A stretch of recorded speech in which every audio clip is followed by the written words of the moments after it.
आंखों से मतलब क्योर होते हुए देखा है यूजी में ही। ठीक है, तो ऐसा नहीं है कि अगर आप पीजी ही करोगे तभी कुछ अच्छा कर पाओगे, है ना। देखो एक तो ये बात होगी कि अगर आपने मोटिव बना लिया है अपना, है ना, जैसे मैंने बीएमएस सेकेंड ईयर में ये डिसाइड कर लिया था कि मुझे पीजी करना है। ठीक, अब उस मोटिव तक पहुंचना है अगर तुम्हें, तो पहले अपने आप को क्या करना पड़ेगा, थोड़ा माइंड मेकअप करना पड़ेगा पढ़ाई के लिए, है ना। और कोरिलेशन बहुत जरूरी है। कोरिलेशन मतलब चीजों को कोरिलेट करना सीखो मॉडर्न से, है ना।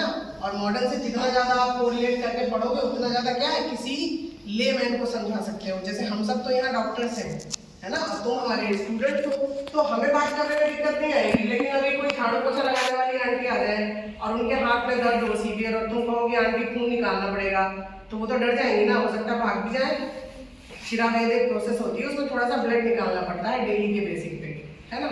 मैंने निकाला है और पूरा ऐसे बेंड हाथ ऐसे सीधा हुआ है मरीज का, पूरा सीधा हाथ लेके गया है वो अपने गंगा दिमाग, है ना। तो उस चीज के लिए आपको क्या है, पढ़ना पड़ेगा। हर एक चीज का आंसर अपनी पढ़ाई में ही है ना। और वही 3 इडियट वाली बात कि अपना ग्रुपिंग अच्छा सा बना के रखो और दोस्त जब पास हो जाता है तो क्या बुरा लगता है, वो क्या फेल हो जाए तो बुरा लगता है, तो और भी बुरा लगता है। तो ऐसा फील कराते रहते हैं ये सबको, है ना, बुरा लगते रहना चाहिए लोगों को। और ये फैक्ट है बेटा, जो आपका एकदम फैक्ट है, एकदम फैक्ट है। और ये मैंने बहुत मतलब एक होता है ना बहुत बारीकी से समझना, प्रोफेशनल लाइफ में आके तो जो देखा सो देखा।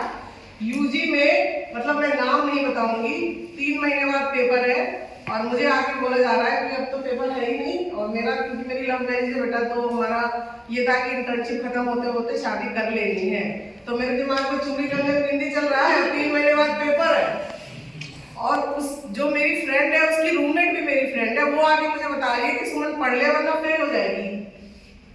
और जब ये न्यूज मेरे फादर ने कंफर्म करी कानपुर यूनिवर्सिटी से, तो सही थी भैया। मैंने चूड़ी कंगन बिंदी को किनारे किया, बुक उठाई और मैंने टॉप किया बीएमएस में।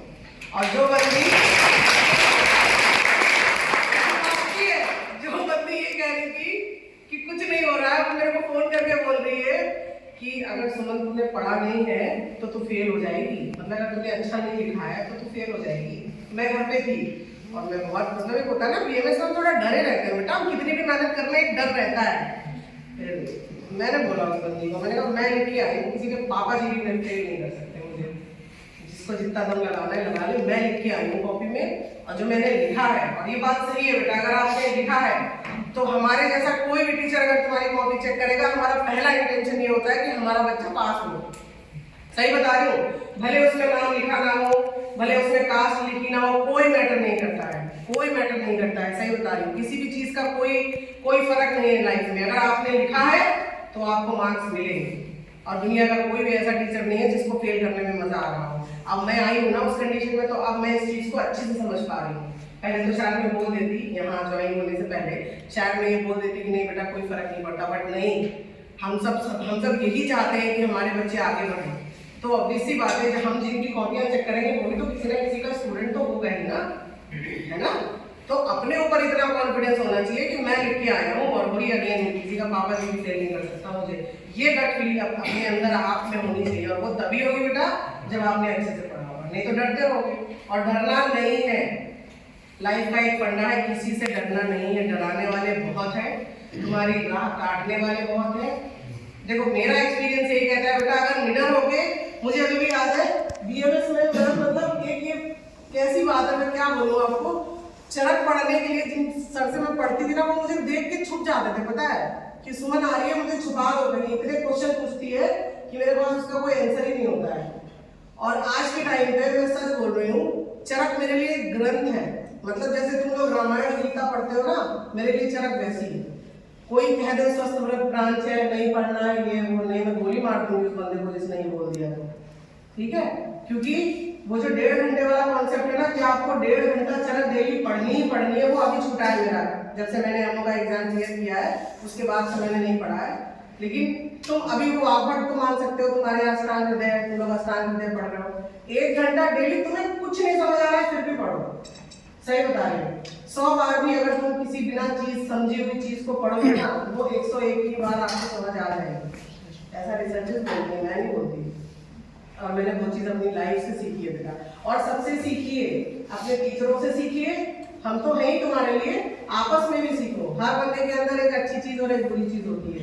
ये मेरे एक यूजी के सर ने बताया था, डॉक्टर विशाल गिरीशा, वो बहुत इंपॉर्टेंट पर्सन है मेरी लाइफ में। उन्होंने ही पहले बोला था कि सुमन पीजी करनी है, यूजी में कुछ नहीं रखा। उन्होंने ही हमें कोचिंग पढ़ाना स्टार्ट किया था, उन्होंने ही हमारा बेस बनाया। उसके बाद में लखनऊ गई पीजी करने के लिए, प्रिपरेशन करने के लिए। और अगर आपने बेटा यूजी रगड़ा है, सही बता रही हूँ मैं, तो साल भर लगता है, साल 2 साल, दूसरे साल में मेरा हो गया था अच्छे से।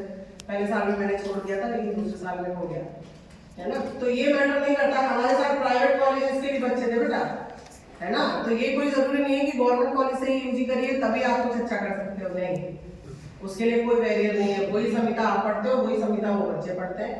और हम लोग ज्यादा अच्छे टीचर से रेदर देन बाहर के, हमने पढ़ा है ना, इसलिए हमें पता है। हमारी किस्मत अच्छी थी कि 2009 में मैम यूपीएससी की नई पोस्टिंग आ गई थी, तो हमें नए टीचर्स मिल गए हमारे जैसे। नहीं तो शरीर क्रिया में तो हमने शक्ल ही नहीं देखी हमारे टीचर की, वो दिखते कैसे हैं, ठीक है। और हर एक चीज, मेहनत का कोई सब्स्टिट्यूट नहीं होता बेटा। कभी ये मत सोचना कि मेहनत नहीं करोगे और लड्डू मिल जाएगा खाने को, नहीं। मेरे हिसाब से वो लड्डू किसी का खरीदा हुआ होगा, भीख में दिया हुआ होगा। अपना लड्डू खुद बनाओ ना यार। मेरे जैसा तो मेरा लड्डू तो वो तो बन ही जाएगा बाद में। सक्सेस का लड्डू की बात कर रही हूँ मैं, ठीक है। और अपने आप बनाओ, अपनी चीजों को अपने आप बनाओ, है ना। सोचो कि अपनी मम्मी पापा को तुम खर्चे दे रहे हो यार। अपने फादर का मैं केयर करती हूँ, मैं लड़की हूँ लेकिन मैं अपने पापा का पूरा खर्चा केयर करती हूँ। मैं मेरे भाई को कुछ नहीं करने देती और मुझे बहुत प्राउड है इस बात का। मेरे पापा को तो अब तो जब से रिजल्ट आया तब से तो वो आसमान में उड़ रहे हैं, क्योंकि मुझे सच में ऐसे विंग्स आप भी दो ना उन्हें कि वो ऐसा कुछ फील कर पाए, है ना। अपनी सक्सेस का तो मजा अलग होता है, लेकिन बच्चे की सक्सेस का जो मजा होता है ना, वो शायद मेरे से समझ सकता है। मेरे लिए नहीं है भैया, अच्छे से करो।